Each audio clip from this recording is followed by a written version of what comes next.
चलो, आवाज यायलाय का? हो यायला. हा, चला. तर आपण काय बघितलं लास्ट क्वेश्चन मध्ये, क्वेश्चन नंबर 49 मध्ये? एखादा सबस्टन्स एखाद्या वेव्हलेंथ साठी, एखादा वेव्हलेंथ म्हणजे एखादा वेव्ह. बघा, लक्षात घ्या, मी ज्यावेळेस म्हणतोय की आपल्याकडे बरेच वेव्ह असतात, आपल्याकडे बरेच वेव्ह असतात इलेक्ट्रोमॅग्नेटिक स्पेक्ट्रम मध्ये, गॅमा, एक्स रेज, अल्ट्राव्हायलेट. त्यावेळेस ह्यांचं काय वेगळं असते? वेव्हलेंथ वेगळी असते. वेव्हलेंथ, वेव्हलेंथ लॅम्बडा, किंवा फ्रिक्वेन्सी वेगळी असते, किंवा फ्रिक्वेन्सी वेगळी असते. पण सर्वांची स्पीड तर सारखीच असते. कोणताही हा वेव्ह म्हटलं की त्याला वेव्हलेंथ असते, फ्रिक्वेन्सी असते आणि स्पीड असते. आता ह्या सर्व इलेक्ट्रोमॅग्नेटिक वेव्हची स्पीड तर फिक्स आहे, लाईटच्या स्पीड एवढी 3 × 10⁸. ह्यांचं वेगळं काय असतंय तर वेव्हलेंथ. ज्याची वेव्हलेंथ जास्त असते त्याची फ्रिक्वेन्सी कमी असते. राईट? तर हे जे गॅमा रेज आहेत इकडचे, त्यांची फ्रिक्वेन्सी कमी आहे, म्हणजे वेव्हले सॉरी, त्यांची फ्रिक्वेन्सी जास्त आहे, म्हणजे वेव्हलेंथ फार कमी असते. आणि इकडं हे जे इन्फ्रारेड, मायक्रोवेव्ह आणि रेडिओ वेव्ह आहेत, त्यांची फ्रिक्वेन्सी कमी, परंतु वेव्हलेंथ कशी असते त्यांची? जास्त. जास्त. मग वेगळी वेव्ह म्हणलं, वेगळा वेव्ह म्हणलं की वेगवेगळे वेव्हलेंथ. मी असं कधी म्हणणार की समजा एक बॉडी आहे, त्याच्यावरती दोन वेगवेगळ्या वेव्हलेंथ पडल्या, तर ह्याचा अर्थ दोन वेगवेगळे वेव्ह पडले, आहे का नाही? दोन वेगवेगळे वेव्ह पडले. मग ते कोणते दोन असू शकतात? वेव्हलेंथ वेगळी म्हणजे वेव्ह वेगळा. मग मी काय म्हटलं की एखादी बॉडी एखाद्या वेव्हलेंथला पूर्ण ऍब्झॉर्ब करून घेऊ शकते, परंतु दुसऱ्या वेव्हलेंथला पूर्णपणे रिफ्लेक्ट करून टाकू शकते. फॉर एक्झाम्पल, आपण बघतो आपल्या दररोजच्या जीवनामध्ये वेगवेगळ्या ऑब्जेक्टचा वेगवेगळा रंग असतो, त्याच्यावरती अशी व्हाईट लाईट पडते. व्हाईट लाईट मध्ये मुळात काय असतात? वेगवेगळे रंग असतात. तर समजा एखादा हो. शर्ट हिरवा आहे, तर ते हिरवं कशामुळे असतंय? त्या बॉडीवरती सर्व लाईट पडते, ते फक्त हिरव्या कलरला रिफ्लेक्ट करते. लॅम्बडा ग्रीन त्यानं रिफ्लेक्ट करते, आणि बाकीचे सर्व कलर काय करून घेते? त्यानं ऍब्झॉर्ब करून घेते. लॅम्बडा रेड, लॅम्बडा येलो, सर्व ऍब्झॉर्ब करते. आणि फक्त ग्रीनलाच काय करते? रिफ्लेक्ट. मग तुमचा डोळा इथं असते, हे डोळा, पडलेली लाईट ही व्हाईट लाईट आहे. व्हाईट लाईट मध्ये सर्वच आहे, ग्रीन, रेड, व्हायलेट, सर्वच आहे. मग त्याच्यापैकी फक्त तुमच्या डोळ्यामध्ये काय गेलं? कोणती वेव्हलेंथ गेली डोळ्यामध्ये?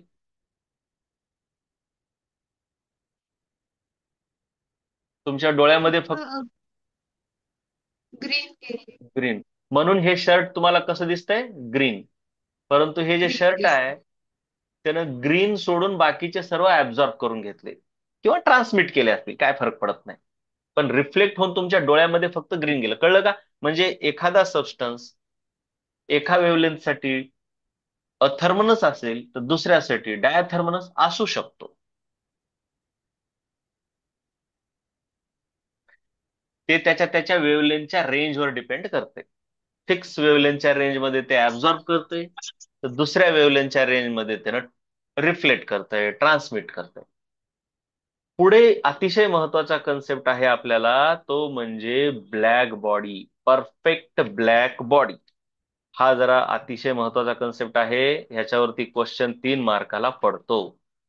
प्रश्न काय म्हटलंय बघा जरा. What is perfect black body and how can it be realised in practice? Practice म्हणजे डेली लाईफ मध्ये तुम्ही ही ब्लॅक बॉडी तयार करू शकता का? डेली लाईफ मध्ये तुम्ही ब्लॅक बॉडी तयार करू शकता का, असा प्रश्न विचारलेला आहे. बघा, तर सर्वात पहिले तर बघू की ब्लॅक बॉडी असते काय.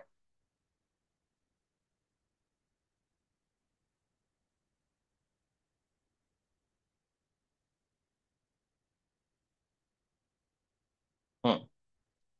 बघा, ब्लॅक बॉडी म्हणजे अशी बॉडी असते की जिच्यावर पडलेली सर्वच्या सर्व हीट ही ऍब्झॉर्ब होते. म्हणजे Q is equal to Q absorb. मग ट्रान्समिट काहीच होत नाही, रिफ्लेक्ट काहीच होत नाही, म्हणजे transmitted heat is equal to zero, reflected heat is equal to zero. Only absorb होते. म्हणजे हिचा कोएफिशियंट ऑफ ऍब्सॉर्प्शन 1 असतो असं म्हणता येते का?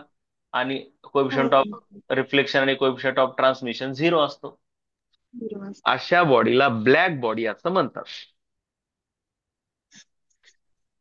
नुसतं ब्लॅक बॉडी नाही, परफेक्ट ब्लॅक बॉडी म्हटलं की R is equal to sorry A is equal to 1. A equal to 1 म्हणजे Q incident is equal to Q absorbed. सर्वच हीट ऍब्झॉर्ब करून घेत आहे. दररोजच्या जीवनामध्ये अशी ब्लॅक बॉडी शक्य नाही. हा, युनिव्हर्समध्ये जे ब्लॅक होल असतात ते ब्लॅक बॉडी सारखं काम करतात. युनिव्हर्समध्ये जे ब्लॅक होल आहेत ते ब्लॅक बॉडी सारखं काम करतात. पण डेली लाईफ मध्ये एवढं ब्लॅक कोणीच नसतंय की त्यानं 100% हिट ऍब्झॉर्ब करत. कितीही काळा शर्ट घाला तुम्ही, त्याच्यावर पडलेली हीट 100 पैकी 99 जरी ऍब्झॉर्ब झाली तर ऍटलिस्ट थोडी तरी रिफ्लेक्ट होते 1%, 0.2%. तर दररोजच्या जीवनामध्ये अतिशय काळ्या वस्तू कोणत्या आहेत? तर त्यात आहे सर्वात भारी लॅम्प ब्लॅक. दररोजच्या जीवनामध्ये खूप जास्त ब्लॅक बॉडी सारखं कोण आहे? Lamp black. लॅम्प ब्लॅक म्हणजे काय? काजळ थोडक्यात. काजळ ज्याच्यापासून बनवतो आपण. म्हणजे तुम्ही कंदील लावा किंवा चिमणी लावा, त्याच्या बाजूला जे काळं काळं जमा होते किंवा चुलीवरती तवा ठेवल्यावर जे काळं जमा होते त्याच्यावर, त्याला लॅम्प ब्लॅक असं म्हणतात, ज्याच्यापासून आपण काजळ बनवतो. हे अतिशय ब्लॅक असते. परंतु तेही 100% ब्लॅक आहे का? नाही. नाही. म्हणजे 100% परफेक्ट ब्लॅक बॉडी दररोजच्या जीवनामध्ये शक्य आहे का इथं पृथ्वीवर? नाही. नाही. हा, हे एक आयडियल कन्सेप्ट आहे, थेरॉटिकल कन्सेप्ट आहे, रियालिटीमध्ये हे नाहीये. हा, युनिव्हर्समध्ये ब्लॅक होल मात्र ब्लॅक बॉडी सारखं काम करतात, पण ते आपल्या दररोजच्या जीवनामध्ये पृथ्वीवर आहेत का? नाही. बर. पण त्यांनी काय म्हटलंय बाबा, मग डेली लाईफ मध्ये आपण तिचं कसं रिअलायझेशन करू शकतो? रिअलाइज करणे म्हणजे तयार करणे. ब्लॅक बॉडी तयार करता येईल का? तर एका सायंटिस्टनं प्रयत्न केला, फेरीज ब्लॅक बॉडी म्हणतात. It can be realised in practice by Ferry's black body. काय म्हणणार आपण? It can be realised in practice. Ferry's black body. It can be realised in practice by Ferry's black body. काय आहे fairies black body? त्या सायंटिस्टने काय केलं होतं? Black body बनवण्याचा प्रयत्न केला. त्याच्यासाठी त्यानं काय केलं? एक असं स्पेरिकल भांड घेतलं मेटलचं, आणि त्याला दोन भिंतीनं बनवलं असं असं. त्याला दोन वॉल आहेत, आउटर वॉल, इनर वॉल, आणि मध्ये व्हॅक्युम आहे. इथं मध्ये काय आहे? व्हॅक्यूम. व्हॅक्युम म्हणजे हवा नाही, काहीच नाही. त्यानं काय केलं? वरून इथं सिल्वर लावलं. वरच्या बाजूनं सिल्वर कोटिंग केली. काय केली? ही सिल्वर कोटिंग. बघा, सिल्वर पॉलिश्ड सरफेस दाखवलंय का? हो. Double walled. डबल वॉल्ड म्हणजे ही वॉल 1, ही वॉल 2, आउटर अँड इनर. त्याच्यानंतर त्यानं काय केलं? त्या सायंटिस्टने ह्या ब्लॅक बॉडीमध्ये इथे एक कोनिकल प्रोजेक्शन लावलं, पण ते असं नाही लावलं. ते थोडस अशा टाईपचं लावलं. कोनिकल प्रोजेक्शन दिसतंय का हे? हा. त्याच्यानंतर आणखीन पुढे काय केलं? इथं लिहिलंय बघा, surface coated with lamp black. Surface coated with lamp black दिसायलंय का ते? हा, दिसेल. Surface coated with lamp black म्हणजे काय? ह्याच्या मधल्या बाजूनं पण इथं लॅम्प ब्लॅक लावला,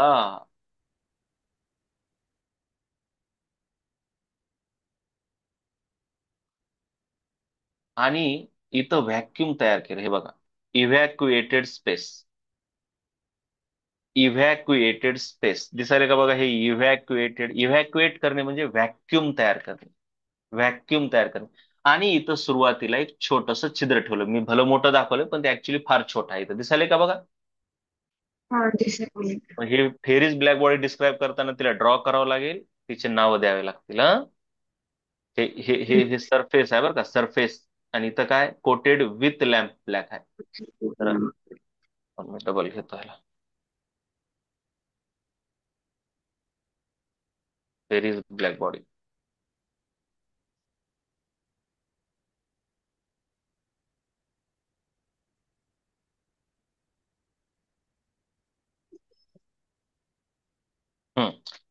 मग आता ह्याच्यामध्ये त्यानं काय म्हणलंय, समजा अशी लाईट आली आणि इथं पडली, ह्या छिद्रावर पडली. ती छिद्रात पडल्याच्या नंतर ती लाईट कशी जाणार, इथं जाणार, इथं आदळून इथं येणार, अशी येणार, अशी येणार, अशी येणार. आणि ज्या ज्या वेळेस ती आदळणार त्यावेळेस तिचा 97% पार्ट ऍब्झॉर्ब होणार. किती पर्सेंट भाग? 97%. 97%. कुठे गेली फेरीची ब्लॅक बॉडी?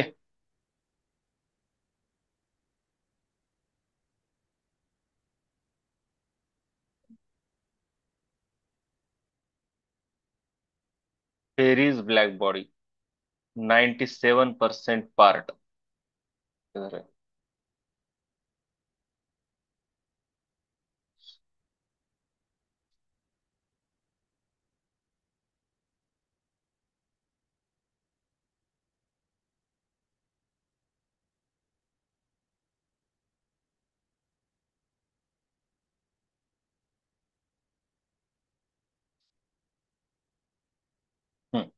आता पर्सेंटेज काही तर त्यांनी दिलं नाही, लॅम्प ब्लॅक फक्त दिलंय.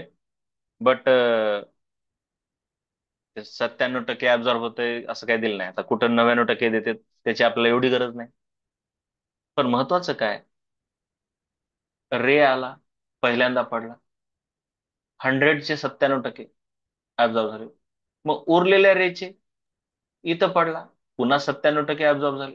इथं पडला, 97% ऍब्झॉर्ब झाले. म्हणजे मध्ये एकदा रे गेला की रिफ्लेक्शन, रिफ्लेक्शन नंतर तो मध्येच हळूहळू जवळपास सर्वच ऍब्झॉर्ब होऊन जातो. बरोबर आहे का नाही? हा. जवळपास. म्हणून अच्छा. म्हणून हे छिद्र एका ब्लॅक बॉडी सारखं काम करतंय. The hole acts like a black body, right? कारण हा. त्याच्यामध्ये एंटर केलेली लाईट बाहेर येऊ शकत नाही. हम्म. मल्टिपल रिफ्लेक्शन मुळे एका रिफ्लेक्शन ऍब्झॉर्ब होत नाही, परंतु बऱ्याच वेळेस रिफ्लेक्शन झाल्यामुळे सर्वच ऍब्झॉर्ब होते. अच्छा. हो. पण लक्षात घ्या, बऱ्याच वेळेस विचारते MCQ, what is black body in reality? This whole sphere, का त्याच्यावरच हे फक्त छिद्र? हा, फक्त छिद्र फक्त त्याच्यामध्ये. होल, हे छिद्र किंवा aperture acts like black body.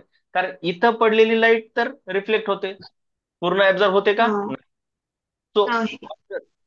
the whole sphere does not act as black body, but only the aperture or the hole on the sphere is black body acts as black body. Black body. त्याच्यामध्ये भरपूर काळजी घेतलेली आहे की प्रत्येक गोष्टीचं कारण आपल्याला विचारू शकतात. इथं व्हॅक्युम का केलंय? हा. कारण हा पडलेली लाईट ह्याला गरम करून कंडक्शन न बाहेर निघून जाऊ नये, का नाही, गरम होऊन कंडक्शन. हा. मग इथं व्हॅक्युम म्हणजे हा. हवा आहे. हवा हवा ही good bad conductor of heat आहे, हवेमधून जाऊ शकत नाही. हा. त्याच्यानंतर इथं कोनिकल प्रोजेक्शन कसलं लावलंय बघा जरा. कोनिकल प्रोजेक्शन तिरपट लावलंय.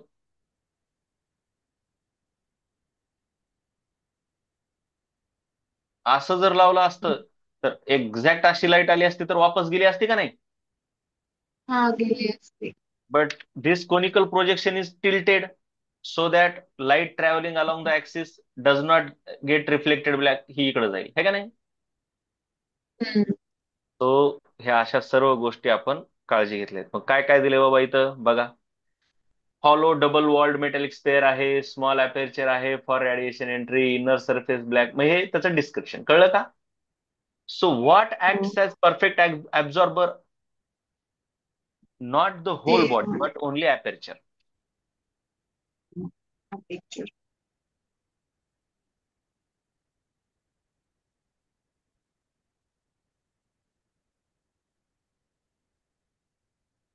ओनली अपेरचर आहे. On Ferry's. Black aperture body. म्हणजे hole. on fairies Black body. black body Has act as black body black body. and not whole spare Whole body. your whole body. Clear? Perfect absorber and ideal radiator. रेडिएटरची गरज नाही आताच, ते नंतर शब्द घालू आपण. परफेक्ट ऍब्झॉर्बर महत्वाचे. नाव पुढे काय म्हटले? In Ferry's black body the hole is black body but not the inner coated और आउटर सरफेस अलोन. फक्त मधला, तुम्ही म्हणसाल की ब्लॅक बॉडी कुठं आहे, तर ही इथं आहे ब्लॅक बॉडी, किंवा हे ब्लॅक बॉडी आहे. नो, फक्त कोण आहे, हे छिद्र. कारण ना तर ह्याच्यावर पडलेलं 100% ऍब्झॉर्ब होते, ना तर ह्याच्यावर पडलेलं 100% ऍब्झॉर्ब होते. फक्त ह्या छिद्रामध्ये गेलेलं छिद्रामधून बाहेर जाऊ शकत नाही, म्हणून दॅट हो. होल. मग त्याचा अर्थ इथं इंग्लिश मध्ये प्रॉपर तुम्हाला दिलेला आहे.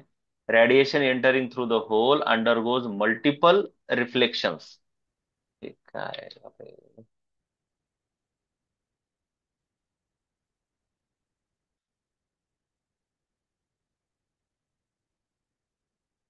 undergoes multiple reflections and get almost completely absorbed. The radiation coming out is well mixed cavity radiation depending only on the temperature. Neither the हे ह्याची काय गरज नाही. Neither alone coating nor outer sphere जो की highly reflective act as black body. कळलं का? हो. ही कॅव्हिटी रेडिएशनची आताच गरज नाही, ही वाक्याची गरज नाही. ते काय आहे पुढे सांगतो. ते 2 मार्काचं झालं. आता पुढे हे काय म्हटलं, what is cavity radiator, what is cavity radiation, 2 मार्काला. हे जे फेरिस ब्लॅक बॉडी आहे ना, तेच आहे कॅव्हिटी रेडिएटर. आता लक्षात घ्या, कोणतीही बॉडी, कोणतीही बॉडी ज्या वेळेस, कोणतीही बॉडी ज्या वेळेस हिट ऍब्झॉर्ब करते, पण ती गरम होते ना हिट ऍब्झॉर्ब केल्यामुळं. मग ती, तिचं तापमान वाढल्यामुळे, टेम्परेचर वाढल्यामुळे ती स्वतःमधून रेडिएशन बाहेर टाकते. ह्याला म्हणतात क्यू रॅडिएटेड, कॅपिटल आर. रिफ्लेक्टेड नाही. हे बघ, हे इथं आलं, असं गेलं, हे झालं रिफ्लेक्टेड, हा. है ना. रॅडिएटेड वेगळं आहे, ती स्वतःच्या मधून बाहेर टाकायला सुरू करते radiation. Radiated heat is different from reflected heat, right. Reflected heat हा. म्हणजे काय, तीच तीच बाहेर पडते. रॅडिएटेड हीट तिच्या टेम्परेचरवर डिपेंड करते. रिफ्लेक्टेड म्हणजे काय, हे जर समजा 2 नॅनोमीटरची पडली असेल तर रिफ्लेक्टेड पण 2 नॅनोमीटरचीच असते, तेच वेवलेंथ. पण रेडिएटेड हो. वेवलेंथ वेगळी असू शकते, 4 nanometre. This wavelength depends on temperature of the body and not what is heat incident on the body. कळायला का जरा फरक? मग आता काय असते, जी ब्लॅक बॉडी असते ती एक गुड ऍब्झॉर्बर असते. Black body, black body is good absorber, कारण का तो खूप ऍब्झॉर्ब करते. ती गुड रॅडिएटर पण असते, गुड रॅडिएटर. रिफ्लेक्टर नसते, पण रॅडिएटर असते. कारण तिनं एवढं ऍब्झॉर्ब करते की ऍब्झॉर्ब केल्यामुळे तिचं टेम्परेचर वाढतंय फास्ट, आणि म्हणून तिने काय करते, वाढते. हा. रॅडिएट पण करते फास्ट. रॅडिमेट करते. आता त्याच्यात बऱ्याच गोष्टी येतात, पण सध्या बघू मोठा मोठी सांगितलं. ब्लॅक बॉडी चांगली ऍब्झॉर्बर आहे आणि चांगली रेडिएटर आहे. ती चांगली रिफ्लेक्टर आहे का? नाही. रेडिएशन मध्ये आणि रिफ्लेक्शन मध्ये फरक आहे, हं? हा. मग आता इथं काय म्हटलंय, what is cavity radiation, an enclosure with small hole that behaves like a black body. ह्याला कॅव्हिटी रेडिएटर म्हणतात. आता कॅव्हिटीज का म्हटलं,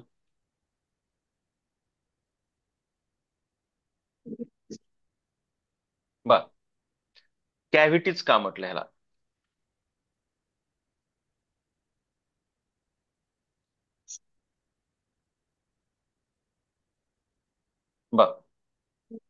कारण का आता हे फेरीची ब्लॅक बॉडी कशी आहे, ही अशी.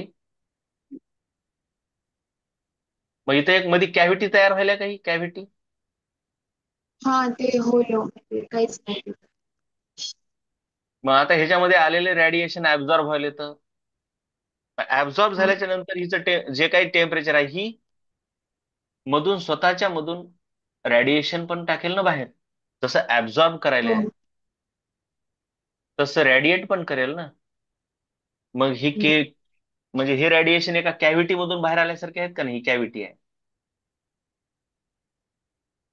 हा. म्हणजे एरीच्या ब्लॅक बॉडी सारखी पूर्णपणे बंद असलेली एक छोटस छिद्र असलेली बॉडी, जिच्यामध्ये कॅव्हिटी आहे आणि तिच्यातून रेडिएशन बाहेर येतात, त्याला कॅव्हिटी रेडिएटर म्हणतात. Cavity radiator. एन्क्लोजर म्हणजे पूर्णपणे बंद असलेली परंतु एक छोटस छिद्र असलेले. Enclosure with a small hole that behaves like a black body is called as cavity radiator. बरोबर का? हा बरोबर. आणि कॅव्हिटी रेडिएशन म्हणजे काय? The radiation emitted from the hole of the cavity. Cavity म्हणजे ही पोकळी जागा, is called cavity radiator. So हे जे छिद्र आहे ना बाळांनो, हे छिद्र दोन काम करते. एक परफेक्ट ब्लॅक बॉडी आणि दुसरं कॅव्हिटी रेडिएटर. बरोबर का? हा बरोबर. The aperture on the Theri's black body acts in two ways. One is perfect black body and other is perfect cavity radiator. Other is cavity radiator. Perfect माहिती नाही.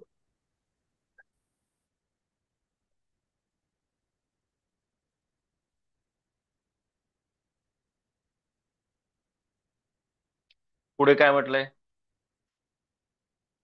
पुढे काय म्हटलंय बघा.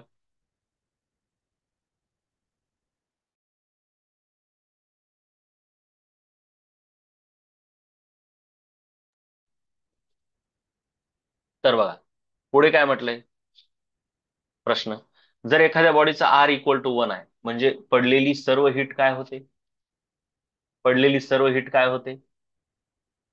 ऍब्झॉर्ब होते, का रेडिएट होते, का रिफ्लेक्ट होते, का ट्रान्समिट? रॅडिएट होते. अगं अगं अगं अगं अगं अगं अगं अगं रेडिएशन साठी कॅपिटल आर वापरलं ग मी.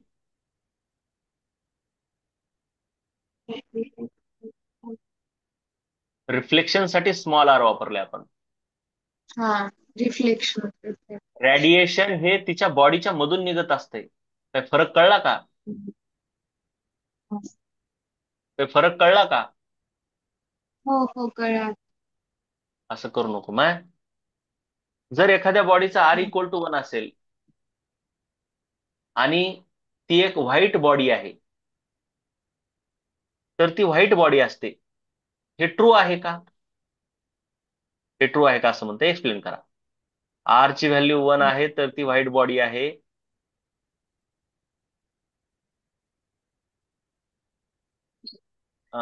हे काय म्हटलं बाबा, थांबा थांबा थांबा, हे 53वा क्वेश्चन जरा चुकलाय की काय. 53.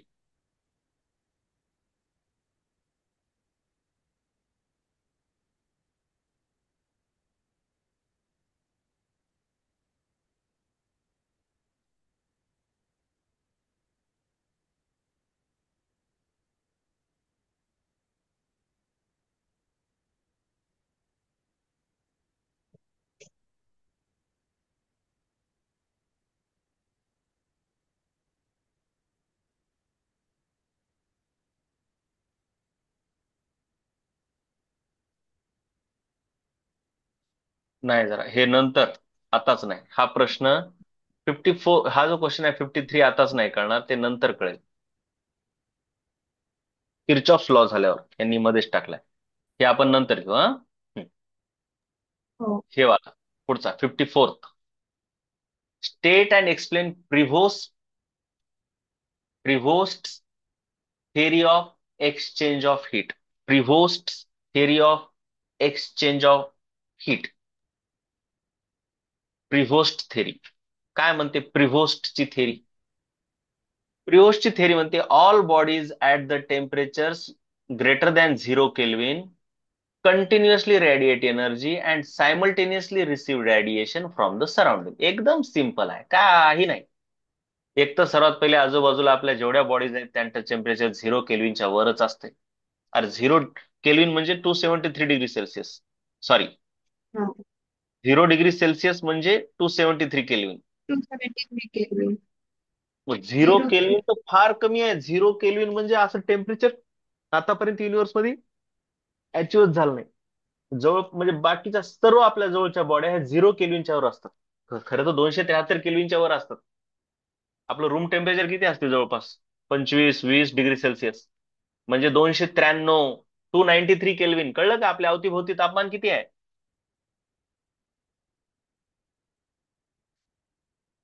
हा, आपल्या अवतीभोवती तापमान किती आहे? 293 केल्विन. मग 0 केल्विन तर कुणाचंच नसतंय. म्हणजे जवळ आपल्या सर्व बॉडीज आजूबाजूच्या 0 केल्विनच्या वर